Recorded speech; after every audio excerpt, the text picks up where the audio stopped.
Bienvenue à tous dans cette quatrième vidéo de Un tatouage pour. Je pioche un nom, comme d'habitude, et on tombe sur Léo Dagan. Et ça me va très bien parce que comme j'avais fait Célie dans mon tout premier épisode, finalement j'aurais fait le couple. Léo Dagan, c'était pas si simple que ça à imaginer, étant donné que beaucoup de choses le rapportent à la guerre, et j'avais pas envie de faire plusieurs fois des armes en fait. On connaît son penchant pour les armes, et c'est d'ailleurs ce qui caractérise majoritairement le personnage. Et du coup, c'était difficile de faire autre chose que ça. Mais c'est pas possible d'entendre des conneries pareilles! Et ne pas rester bloqué là-dessus, même si c'est ce qu'il fait, le personnage en entier finalement. Donc je suis partie effectivement sur le thème de la guerre.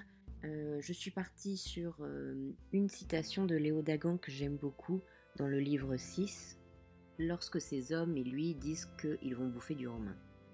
Donc voilà pourquoi j'ai fait un casque romain qui en fait est planté par une arme. Alors j'ai voulu chercher une arme typiquement celte, et il se trouve que j'ai trouvé une arme de l'époque que j'ai pris en référence. Et donc voilà, cette arme fracture le casque romain, et ça montre bien la haine qu'il éprouve envers les Romains, et aussi son penchant pour la guerre.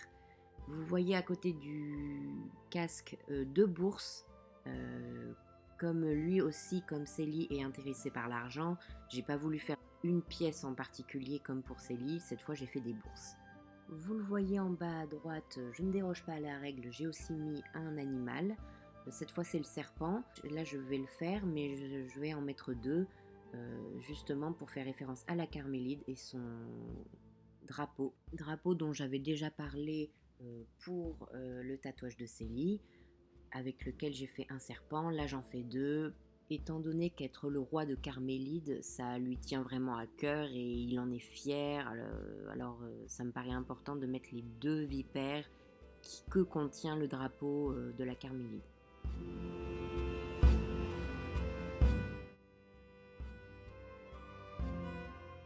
Comme à mon habitude, je passe au noir et je cherche à faire des ombrages. À vrai dire, pour ce tatouage-là, j'ai pas grand-chose à en dire de plus, car finalement, l'idée de base était très claire dans ma tête. Il n'y avait aucune raison de s'éparpiller avec plein de symboliques, plein de choses à faire. C'était pas tout à fait comme Lancelot. Là, je savais à peu près où j'allais. Du coup, c'était un peu plus simple, on va dire. Mais bon, il faut bien qu'il y ait des simples et des compliqués.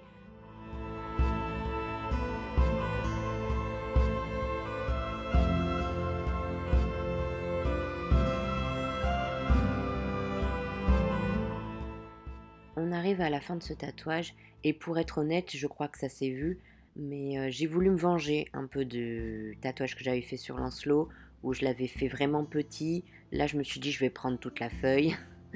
Donc, je me suis vengée sur la place que je pouvais prendre. Comme à mon habitude, je mets le lien vers mon Instagram dans la description de cette vidéo. J'espère que ça vous a plu et que vous aimez le dessin. Seigneur Léo Dagan, un petit mot. Merde. Voilà.